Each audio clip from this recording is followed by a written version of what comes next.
Ini dinasti nih. Ini dinasti ini harus siap untuk dibongkar. Mungkin yang satu belum jadi pejabat publik. Tapi yang ini sudah ditunggu KPK ini. Ya, apa saja. Jadi dalam hal ini KPU dan UGM ya?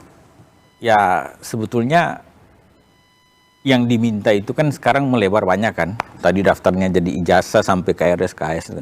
Itu sebetulnya tergantung di putusan, karena ini kan bukan mediasi lagi, ini adjudikasi kan. Putusan KIP. Badan KIP nanti ujungnya kemana ya kan.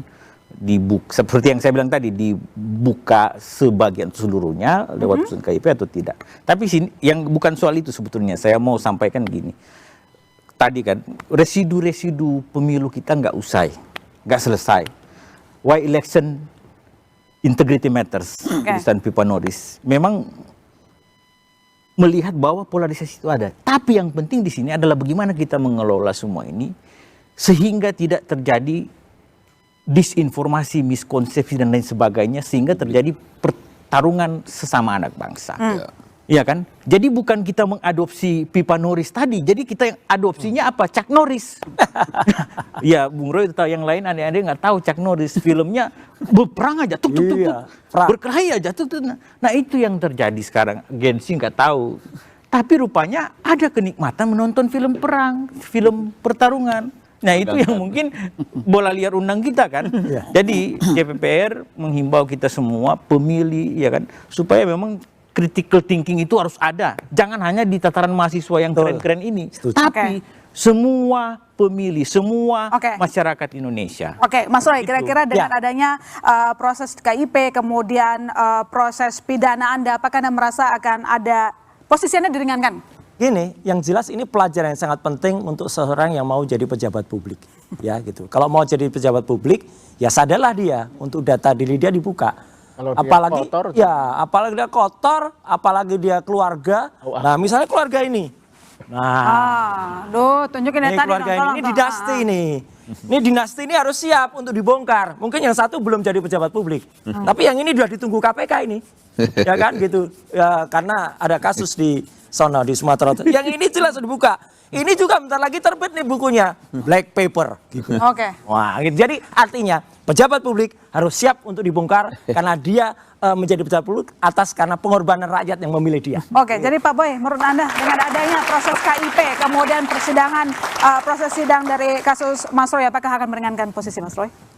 Ya, untuk Mas Roy, Anda sebetulnya mesti belajar lagi bersabar. Pertama. Yang kedua, yang Anda ngomong itu sangat tendensius. Saya nggak tahu apa yang membuat Anda begitu benci sama keluarga Jokowi. Nggak benci. Anda boleh tutup dengan, tapi kita nggak bisa, semua masyarakat bisa menilai bahwa Anda sangat benci beliau dan keluarganya. Yang ketiga, sidang KIP ini tidak bisa menentukan ijazah itu asli atau tidak. Karena itu bukan ranahnya KIP. Dia hanya administratif, hanya memutuskan apakah boleh dibuka ke umum atau tidak. Jadi bicara itu nggak omong-omong nggak ada gunanya menurut saya itu. Jadi KIP itu hanya upaya orang-orang yang ingin memperbesar persoalan, tidak memperkecil persoalan tapi justru memperbesar. Yang keempat, kepada seluruh masyarakat Indonesia, jangan percaya kepada yang disebut yang Roy Ces dan teman-teman ini hanya omong-omong, nggak usah dipercaya. Stop. Karena Anda sudah tersangka sekarang. Pak, asli, itu aja udah. Itu aja, terima kasih. Baik, saya ke Pak Marwar. Jadi kira-kira apakah nanti kalau misalnya di proses sidang akan mempertimbangkan hasil dari KIP? Ya, saya kira sebelum ke situ saya kembali lagi tadi TAP MPR itu bahwa kemerosotan bangsa kita adalah karena kemerosotan etik moral terutama dari para pemimpin sebenarnya. Oleh karena itu kalau kita melihat ini, melihat dari sudut hukum juga harus dilihat dari standar tertinggi bahwa inti daripada hukum itu adalah etik moral.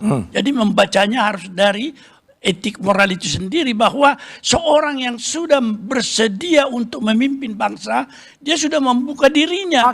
Termasuk tadi informasi yang serahasia yang dikatakan ijazah, tidak ada itu rahasia. Anda masih punya harapan Pak Lukas? Pak Lukas singkat saja. Anda masih punya harapan dengan KIP? Tadi disampaikan oleh Pak Boy. Saya ini ingin memperbaiki negara dan bangsa ini tanpa saya tertarik terjun di politik ya. Jadi artinya gini, yang merusak situasi sekarang yang dikatakan kawan kita ini sebagai polarisasi, perseteruan dan sebagainya, keributan. Itu kan karena ada satu kata yang sebenarnya penggelapan ya. Orang-orang yang masih mengaku relawan ini. Nah, itu. Kan sebenarnya mereka bukan relawan, tapi rekanan. Ya, singkat Karena saja. ingin mendapatkan sesuatu ya. Ngaku-ngaku nggak berpolitik tapi Jadi berpolitik intinya, juga. kalau relawan Nggak yang clear. betul itu biasanya mengacu Padahal pada politiknya nilai kental. prinsip, bukan pada orang. Ngakunya Etika peneliti. bernegara. Kalau sama orang itu namanya kultus Aku- pemujaan. Jadi- Itu yang merusak. Jadi Terima nggak kasih jelas Bapak-Bapak telah bergabung di Bola Liar. Dan demikian saya tutup Bola Liar, masih saya Tarkan pamit. Sampai jumpa minggu depan. Download Tribun X sekarang. Menghadirkan lokal menjadi Indonesia.